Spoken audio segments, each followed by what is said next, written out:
ആനക്കമ്പയിൽ കള്ളാടി മേപ്പാടി തുരങ്കപാതയുടെ നിർമ്മാണം ആരംഭിക്കാനിരിക്കെ ചില തൽപര കക്ഷികളും കപട പരിസ്ഥിതിവാദികളും പദ്ധതിക്കെതിരെ ദുഷ്ടപ്രചരണങ്ങൾ നടത്തുകയും പദ്ധതി അട്ടിമറിക്കാൻ ശ്രമിക്കുകയും ചെയ്യുന്ന പശ്ചാത്തലത്തിൽ തുരങ്കപാത സംരക്ഷണ സമിതിയുടെ നേതൃത്വത്തിൽ ജനകീയ സദസ്സ് സംഘടിപ്പിക്കുമെന്ന് തുരങ്കപാത സംരക്ഷണ സമിതി ഭാരവാഹികൾ മുക്കത്ത് വാർത്താ സമ്മേളനത്തിൽ അറിയിച്ചു. ജനുവരി 26 ഞായറാഴ്ച വൈകിട്ട് 4 മണിക്ക് തിരുവമ്പാടിയിലാണ് ജനകീയ സദസ്സ് സംഘടിപ്പിക്കുക.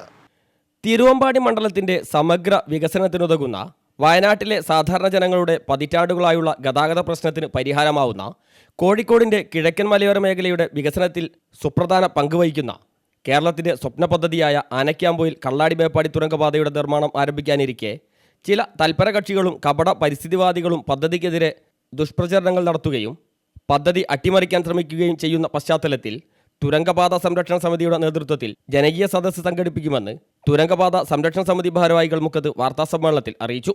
ജനുവരി 26 ഞായറാഴ്ച വൈകുന്നേരം 4 മണിക്ക് തിരുവമ്പാടിയിലാണ് ജനകീയ സദസ്സ് സംഘടിപ്പിക്കുക.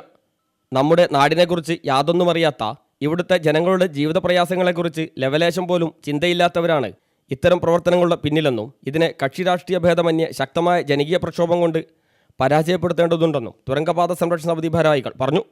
26-ാം തീയതി വൈകുന്നേരം 4 മണി മുതൽ 6 മണി വരെ തിരുവമ്പാടിയിൽ തുരങ്കപാത നമ്മുടെ തിരുവമ്പാടി നിയോജകമണ്ഡലത്തിൻ്റെയും കോഴിക്കോട് ജില്ലയുടെയും ഏറ്റവും പ്രധാനപ്പെട്ട വികസന പ്രവർത്തനങ്ങളൊന്നായ ആനക്കാമ്പൊയിൽ കള്ളാടി മേപ്പാടി തുരങ്കപാതയ്ക്കെതിരെ നടക്കുന്ന അപവാദ പ്രചരണങ്ങൾക്കും കപട പരിസ്ഥിതിവാദികളുടെ കപട പ്രവർത്തനങ്ങൾക്കെതിരെയും ഒരു സർവകക്ഷിയുടെ നേതൃത്വത്തിൽ ഒരു ജനകീയ കൂട്ടായ്മ സംഘടിപ്പിക്കാൻ വേണ്ടി നമ്മൾ ആലോചിച്ചിട്ടുണ്ട്.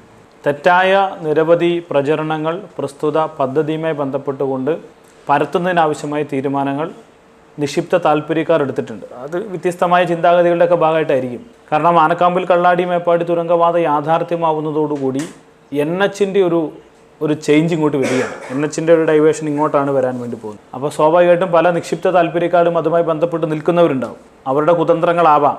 അപ്പോൾ നിലവിൽ നമ്മുടെ കള്ളാടി മേപ്പാടി തുരങ്കപാതയുടെ പ്രവർത്തനങ്ങൾ വളരെ വേഗത്തിൽ മുന്നോട്ട് നീങ്ങി ടെൻഡർ നടപടികൾ പൂർത്തീകരിച്ച് ദിലീപ് ബിൽഡ്കോൺ എന്ന് പറയുന്ന ഭോപ്പാൽ ബേസ്ഡ് ആയിട്ടുള്ള കമ്പനിയും റോയൽ ഇൻഫ്രാസ്ട്രക്ചർ എന്ന് പറഞ്ഞ കമ്പനിയും കരാർ ഏറ്റെടുത്ത് എഗ്രിമെൻ്റ് വെക്കേണ്ടുന്ന ഒരു സ്റ്റേജിലാണുള്ളത്.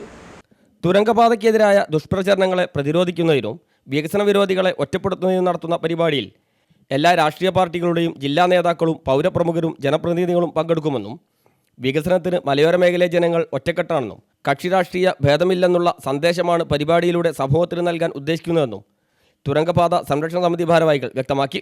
മുഖത്ത് നടന്ന വാർത്താസമ്മേളനത്തിൽ ലിൻഡോ ജോസഫ് MLA, തുരങ്കപാത സംരക്ഷണ സമിതി കൺവീനർ ജോസ് മാത്യു തുടങ്ങിയവർ സംബന്ധിച്ചു. News bureau, Mukkam.